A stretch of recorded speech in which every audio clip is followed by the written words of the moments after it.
Parce que la dame est en train de filmer.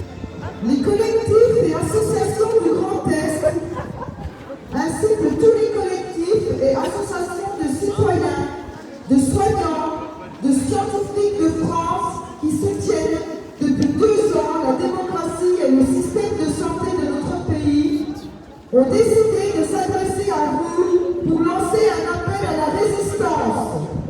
En effet, notre avenir à tous est en jeu, tant sur le plan sanitaire, social, climatique, énergétique, économique que diplomatique. Depuis le début de ce quinquennat, Macron lutte contre tous les Français. Pour rappel, il a réduit les APL, il a supprimé l'ISF, il a réprimé les gilets jaunes.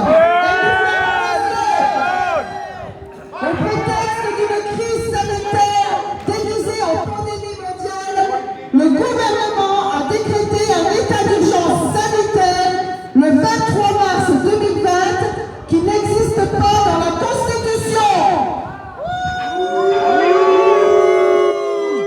Souvenez-vous, la chloroquine fut classée substance vénéneuse avant même l'annonce de l'épidémie par Agnès Buzyn. Ceci aurait dû nous alerter tous. Les médecins de ville ont été évincés au profit du SAMU. On leur a interdit de visiter, d'examiner et soigner les malades.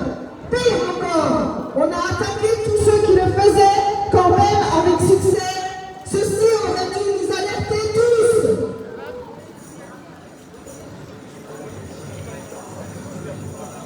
On a privé les Français de leur liberté de se soigner et d'accéder librement aux soins.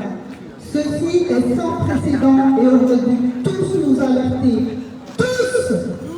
On a confiné les biens pourtant, alors que ce sont les malades que l'on isole dans une épidémie.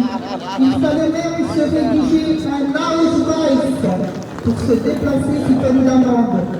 Les masques étaient interdits puis obligatoires.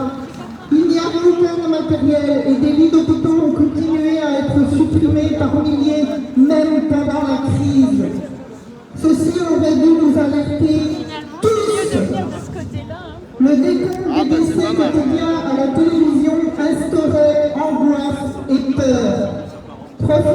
Des professionnels en conflit d'intérêts répandaient de fausses informations au profit de Big Pharma en attaquant de grands médecins bien plus expérimentés qu'eux.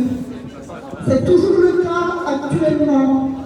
Des virologues, des épidémiologistes, des infectiologues et des microbiologistes de renommée mondiale ainsi que des prix Nobel ont été interdits d'antenne. La censure est devenue la norme. L'accusation de complotisme a fait son apparition pour empêcher tout débat contradictoire public. Cela aurait dû tous vous alerter. Je dis bien tous. En réalité, l'interdiction de prescrire des traitements précoces a servi à imposer le vaccin comme seule solution. L'obligation vaccinale annoncée par le chef de l'État, entérinée par un Parlement aux ordres, a provoqué une déflagration d'une violence et d'une injustice inouïe. Ce fut le coup de grâce pour tous les professionnels déjà très éprouvés, ainsi que pour toutes les autres professions impactées.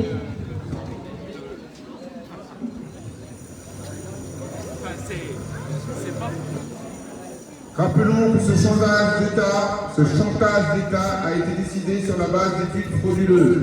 Il donne également la résolution européenne 2361 du 26 janvier 2021 qui stipule que la vaccination ne devra pas être obligatoire et personne ne devra subir de pression politique, sociale ou autre pour se faire vacciner si il ou elle ne souhaite pas le faire personnellement.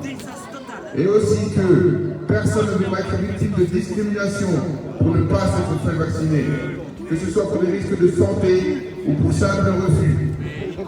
Alors qu'il a été démontré que les injections ne protègent pas et n'empêchent pas la contamination, tous les professionnels n'ayant pas de schéma vaccinal complet à la date du 15 septembre 2021 ont été suspendus.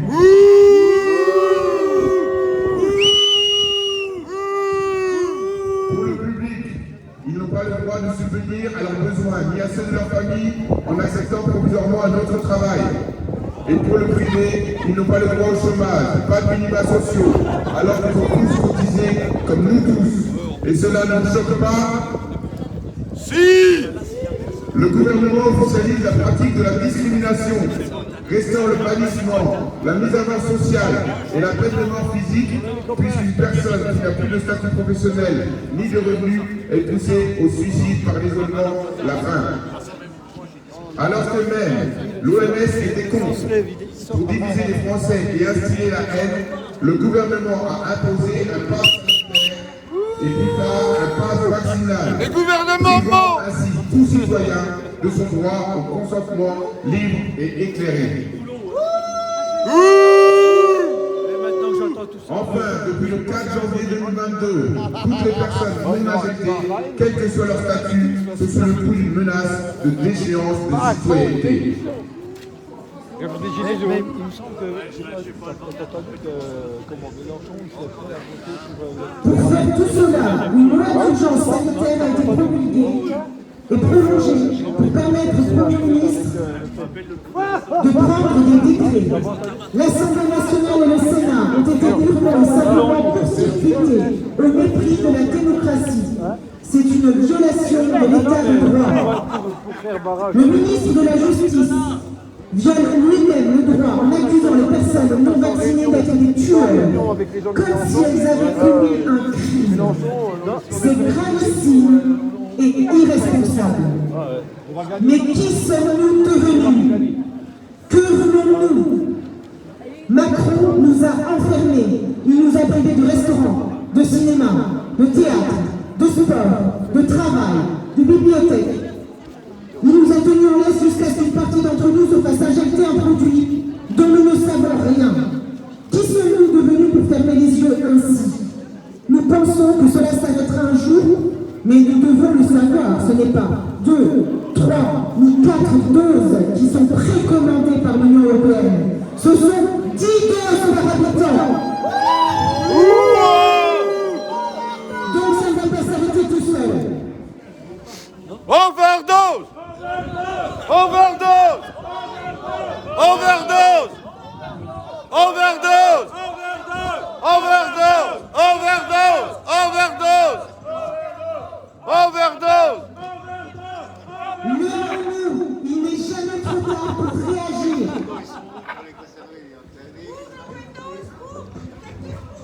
Rappelons-nous qu'après le 12 juillet, un certain nombre de Français se sont soumis par anticipation aux injonctions du chef de l'État en allant se vacciner. Les parlementaires ont pu interpréter cette attitude comme un consentement à la vaccination, mais aussi comme un consentement au pouvoir tyrannique de Macron. Nous devons empêcher qu'elle continue. La destruction du système de soins et des services publics, la casse sociale, la précarisation des emplois, l'appauvrissement généralisé des Français, la transformation des CDI en CDD révisables tous les 4 mois en fonction du schéma vaccinal, la censure et la formation unique, la violation du droit et des règles fondamentales de la démocratie.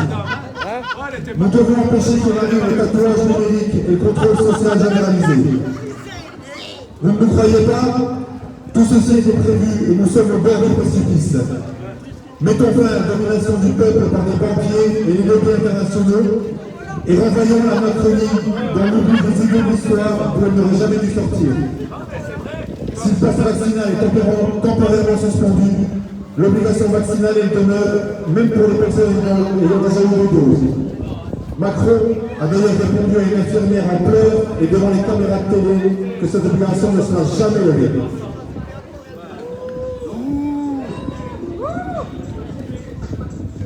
Alors engagez-nous, ne négligeons aucune piste de protestation. La bonne mesure est la plus pacifiste. Macron doit vivre une défaite historique le 10 avril. L'abstention n'est pas une solution. Nous devons voter que les lobbies ne veulent pas, qui refusent la marchandise de l'être humain. Nous devons voter pour un candidat qui a dit non au pass sanitaire et au pass vaccinal, qui se bat pour que le droit existe encore dans notre pays, pour un candidat qui ne fait pas de l'écologie un business de plus. Ensemble, faisons tomber Macron et tous ceux qui ont voté contre la liberté et la démocratie. Attention, ils sont nombreux dans les candidats et de nous séduire. Allons voter, le pouvoir est dans les urnes et dans la rue. Unissons-nous et exprimons notre volonté citoyenne le 10 avril.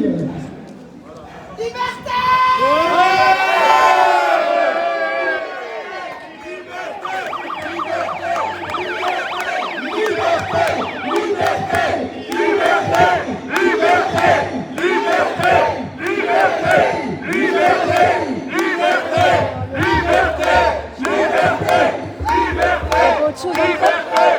Termine.